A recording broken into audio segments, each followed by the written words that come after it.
Greetings 205 students! Welcome to the last teacher chat video of the course. In this PowerPoint, I'm going to go over the last week of our course, as well as inquiry number 3. First of all, I want to thank everyone for the hard work. Inquiry number 2 requires a lot of effort and dedication in gathering research, reading it, and organizing it into a clear argument. I appreciate everyone's attention to the different assignments and steps, as there are so many. Overall, the rough drafts are full of great ideas and research. As you revise, keep your attention on your thesis, that is, your argument about how bodies should or should not be put in public spaces. I am almost all the way through giving feedback on rough drafts, and you should definitely have your feedback by Monday night. If you do not hear from me, let me know. Be sure also to look at all the comments I made before revising. Here's your week 8 to-do list. Everything in this class is due before Friday at midnight. So first, read my feedback on your inquiry 2, and be sure to look for the in-text comments as well as the side comments. If you by chance submitted a Pages program document to me, I should have uploaded my comments back to you. You will have to download that document to read my in-text comments. After you read my feedback, revise and edit your inquiry 2. Most of you shouldn't have to take too much more time on this. A little bit of a break and a bit of feedback should take you to another maybe 2 to 3 hours rearranging, adjusting, and clarifying things. Most of you have solid research and interesting ideas. Third, watch the 20-minute video by Ken Robinson on creativity in schools. It's a short video. You may have been introduced to it before, but the goal of it is to help frame why we do inquiry number 3. Why would I ask you to do a short creative work in a course about writing? So watch it. It's a good thing to do while you're cooking or cleaning or moving around in the house. Fourth, create your inquiry 3 project. This is low stakes. Do what you already know. I know it might feel rushed to do a project, a creative work in the last week of the, or actually in the last 2 weeks of the course. But keep in mind that during a 16-week semester, this is normally only a 2-week project. So start with what you already know. Create, and I'll go over that in a minute. Fifth, write your inquiry 3 writer's letter. This is informal, but asks you to be specific. You did a writer's letter for inquiry number 1. I am asking you to do so again.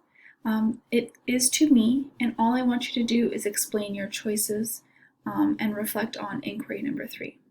Lastly, there are 2 quizzes this week. One is on the video. It's 5 questions, rather straightforward. And the second one is on the course as a whole. You can do these at any time, but they are due by the end of the class on Friday. So this is your to-do list for the week, but I do want to go over inquiry 3 a little bit. So my first tip is to do something that you're comfortable with.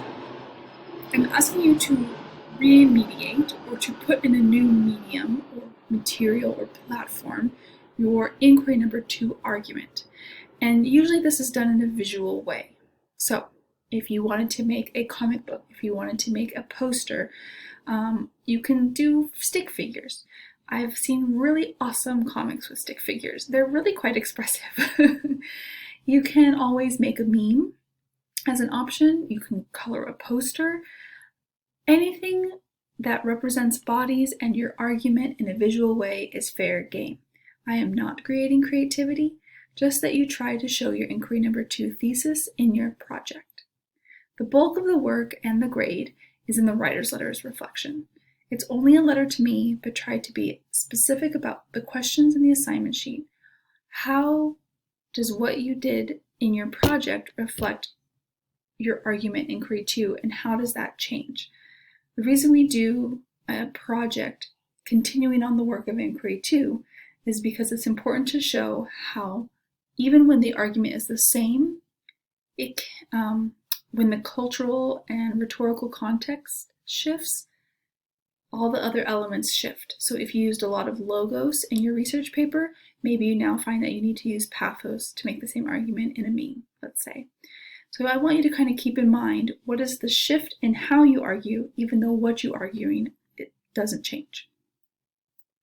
Here are a couple of examples from past student works. So on the left, you will see a couple pages from a book that a student made after talking about police brutality on college campuses. And this was a narrative where the student wrote about the perspective of a young girl who is assaulted and runs to help to the police car. And you can see on her page on the right that she's running towards the police car on campus and she's holding her cell phone.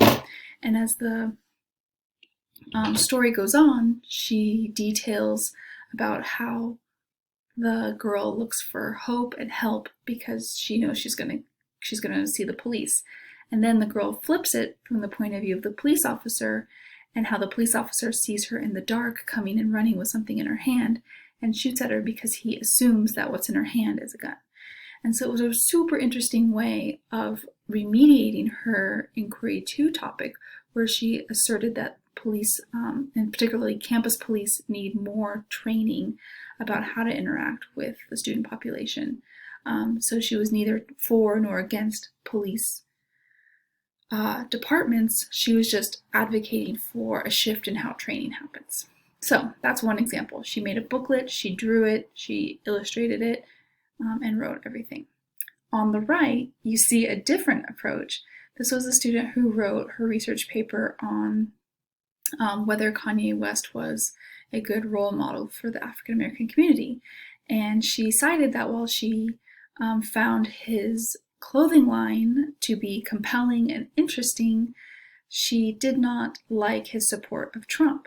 And so when she remediated her research paper, she created basically a paper doll. So what you see in the picture on the right is the Kanye head with his Make America Great hat on, and these word bubbles that were quotes from her essay. And then you see his tiny body, and that's actually a Velcroed outfit that you can put on the kind of paper doll. If you played with paper dolls as a kid, you know that you can take the outfits on and off and just put on a new outfit. Those outfits happen to be from his actual clothing line. And so she was playing around with bodies, she was playing around with quotations and academic scholarly work, as well as the idea of whether or not she sees Kanye as a puppet or a more solid role model for the African American community. Again, you do not have to do either of these, but I wanted you to see some examples of what students have attempted to do in the past for remediation. So, lastly, you have 5 days to go. This is the last sprint of the race, if you want to think of the class as a race. And the class is over by Friday, August 7th. Keep in mind, you cannot use late passes on the final projects. Nothing can come after Friday, August 7th. In addition, I would encourage you to check your email even after Friday in case for some reason something is uploaded strangely, I can't see a document, if I have a question for you about something, because I will have to grade everything quite quickly because I only have 1 week before the next semester starts. So, the last 3 things to let you know. 1, keep up the hard work. You can do it. You guys have done great work so far. Number 2, stay healthy and engaged. Take breaks when needed. I do not underestimate that it's hard to do a course like this. It's even more difficult in a pandemic and oftentimes when life brings you new things. In the past week, about 3 of you had told me you are moving houses or residencies. That's really difficult. So make sure to plan ahead, keep your eye on the goal to finish the class, and just do your best. Lastly, ask me questions. I will have office hours on Zoom, as usual this week, Tuesday from 12 to 1 and Friday from 9 to 10. I really encourage you to show up to those hours and ask me a question. I'm here to help clarify any directions and to show you examples about how to get it done. Again, I really appreciate all your hard work in this 205 class, and I look forward to reading your work at the end of this week. Thanks!